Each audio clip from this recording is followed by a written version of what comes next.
جماعت کے ساتھ نماز پڑھنے کا بیان۔ اسی طرح نماز کے مسائل میں اس مسئلے کا بھی جاننا ضروری ہے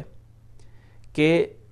اللہ کے نبی صلی اللہ علیہ وسلم نے جماعت کے ساتھ نماز پڑھنے کی فضیلت بیان فرمائی ہے۔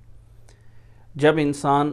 گھر سے چل کر مسجد میں نماز پڑھنے کے لیے جاتا ہے تو یہ نماز گھر میں نماز پڑھنے والی نماز سے بہت زیادہ فضیلت رکھتی ہے۔ مسجد کی طرف جائیں تو اطمینان اور سکون سے جانا ہے، اس میں جلد بازی نہیں کرنی ہے، اطمینان اور سکون کے ساتھ جا کے مسجد میں پہنچیں۔ مسجد میں دائیں پاؤں سے داخل ہونا ہے اور مسجد میں داخل ہونے کی جو ہے وہ دعا پڑھنی ہے، بسم اللہ والصلاة والسلام علی رسول اللہ اللہم افتح لی ابواب رحمتک۔ اور پھر جب نماز پڑھنی ہے تو یاد رکھ لیں امام کے ساتھ نماز میں جب کھڑا ہونا ہے تو صفوں کو برابر کرنا ہے،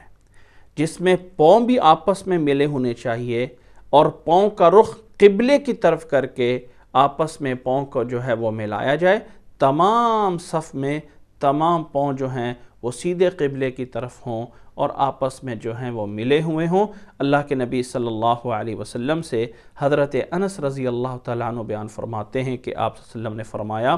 سووا صفوفکم فإن تسویۃ الصفوف من اقامت الصلاۃ، کہ لوگوں صفوں کو سیدھا کرو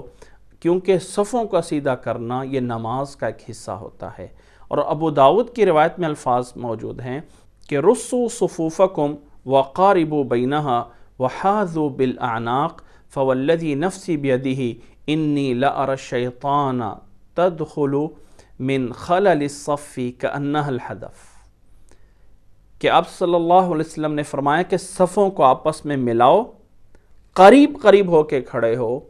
اور گردنوں کو کندھوں کو جو ہے وہ برابر کرو آپس میں، اور درمیان میں اگر خلل چھوڑتے ہو تو اس خلال یا وقفے کے اندر شیطان داخل ہو کے وصف سے ڈالتا ہے۔ یاد رکھ لیں کہ کندھوں کو برابر کرنا ہے، پاؤں کو بھی آپس میں برابر کرنا ہے، پوری صف کو سیدھا کرنے کے بعد پھر جو ہے وہ امام کے پیچھے نماز پڑھنی ہے۔ اور یہ صفوں کا سیدھا کرنا مرد کے لیے بھی ہوتا ہے، اور جو عورتیں والوں جگہوں میں نماز پڑھ رہی ہوتی ہیں ان کو بھی اپنے لیے صفیں برابر کر کے آپس میں پاؤں کے ساتھ پاؤں ملا کے کندھے کے ساتھ کندھا ملا کے کھڑے ہو کر نماز جو ہے وہ پڑھنا ہوتی ہے۔ نماز میں جب داخل ہو جاتے ہیں امام کے ساتھ، حضرت انس رضی اللہ تعالیٰ عنہ فرماتے ہیں کہ رسول اللہ صلی اللہ علیہ وسلم نے فرمایا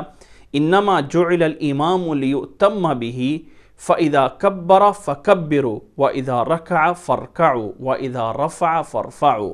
امام بخاری نے اس روایت کو 733 نمبر پہ بیان فرمایا ہے کہ امام کو اس لیے بنایا گیا ہے کہ اس کے پیچھے چلو، اس کی اقتداء کرو، جب وہ اللہ اکبر کہے تو اس کے بعد فوراً اللہ اکبر کہو، اور جب وہ رکوع کرے تو اس کے فوراً بعد رکوع میں جاؤ، اور جب اٹھے تو اس کے فوراً بعد جو ہے وہ اٹھو۔ امام کے ساتھ تو جا سکتے ہیں لیکن امام سے آگے جانے سے ڈرنا چاہیے، کیونکہ نبی صلی اللہ علیہ وسلم سے سخت وعید ہے کہ حضرت ابو ہریرہ رضی اللہ تعالیٰ عنہ فرماتے ہیں کہ رسول اللہ صلی اللہ علیہ وسلم نے فرمایا کہ اما یخشى احدکم او الا یخشى احدکم اذا رفع رأسہ قبل الامام ان یجعل اللہ رأسہ رأس حمار او یجعل صورتہ صورت حمار، کہ اس شخص کو ڈر جانا چاہیے جو امام سے پہلے سر اٹھا رہا ہے کہ کہیں اللہ تعالیٰ اس کی شکل کو گدھے کی شکل پہ نہ بنا دیں، یا اللہ اس کے سر کو گدھے کا سر جو ہے وہ نہ بنا دے۔ اس لیے امام سے آگے نہیں ہونا ہے، کوشش کرنی ہے کہ امام جب رکوع میں جائے تو جب وہ پورا جو ہے وہ جھک چکا ہے تو پیچھے والے پھر جو ہے وہ جھکنے شروع ہوں گے۔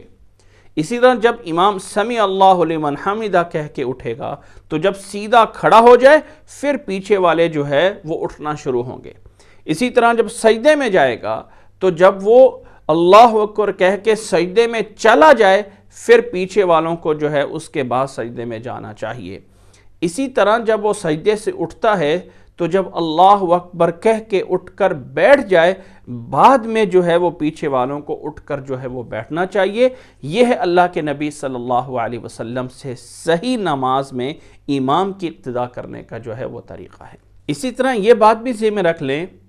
کہ یہ جو نمازیں 5 نمازیں ہیں، ان میں سے 3 نمازیں ایسی ہیں، مغرب کی، عشاء کی اور فجر کی نماز، یہ 3 نمازیں ایسی ہیں کہ جب امام کے پیچھے پڑھی جائیں گی جماعت میں تو امام اونچی قرات کرتا ہے،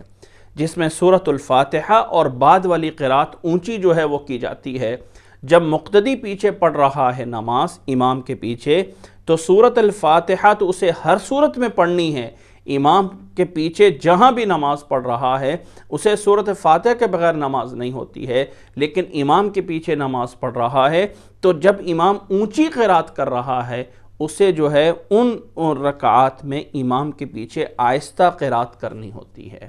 اور امام جو ہے وہ ان جہری نمازوں میں تو اونچی قرات کرتا ہے سورۃ فاتحہ اور بعد والی سورت کی، اور جو سری نمازیں ہیں یعنی ظہر اور عصر کی، ان کے اندر جو ہے وہ آہستہ قرات کرتا ہے۔ ہاں کبھی کبھار تھوڑی سی اونچی آواز ہو جائے، کوئی ایک آیت یا آدھی آیت یا کسی آیت کا ایک لفظ جو ہے وہ میں اونچا جو ہے وہ امام پڑھ دے، تاکہ پیچھے والوں کو بتانے کے لیے، تعلیم دینے کے لیے کہ کیا پڑھ رہا ہے، تو اس میں کوئی حرج نہیں ہے۔ اللہ کے نبی صلی اللہ علیہ وسلم سے اس طرح کا پڑھنا جو ہے وہ ثابت ہے۔ اسی طرح اس کے اندر یہ بھی مسئلہ جان لیں کہ جب امام نماز شروع کر چکا ہے اور بعد میں کوئی انسان پیچھے ملنا چاہتا ہے تو امام کے ساتھ ملنے کا یہ طریقہ ہے کہ اللہ اکبر تکبیر تحریمہ پڑھنے کے بعد، کہنے کے بعد فوراً اس عمل میں چلا جانا چاہیے جس میں امام موجود ہے۔ مثال کے طور پہ امام رکوع میں چلا گیا ہے تو پیچھے سے آنے والا اللہ اکبر سیدھا کھڑے ہو کر صف میں کھڑے ہو کر اللہ اکبر کہے گا اور پھر سیدھا جو ہے رکوع میں چلا جائے گا۔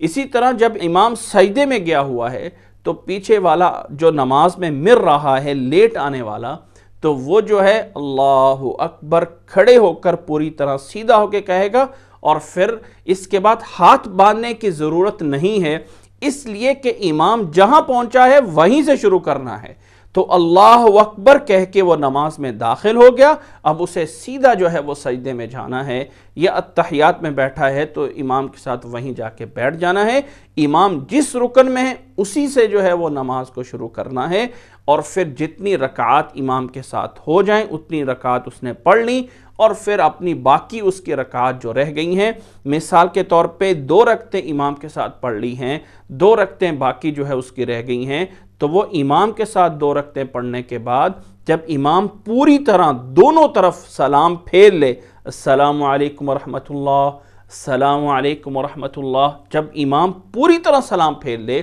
تو اب وہ اپنی رکعت تیسری کے لیے کھڑا ہوگا۔ امام کے ساتھ اس نے 2 رکعتیں پڑھی ہیں، اب کھڑے ہو کر جو اس رکعت کو شروع کر رہا ہے وہ اس کی اپنی تیسری رکعت ہے، اور پھر اس کے بعد چوتھی رکعت پڑھ کے پھر آخر میں اتحیات میں بیٹھ کر اس طرح کر کے اسے جو ہے وہ نماز پوری کرنی چاہیے۔ یہ ہے امام کے پیچھے لیٹ آنے والے کی نماز۔ اللہ تعالی ہمیں سمجھنے کی توفیق عطا فرمائے۔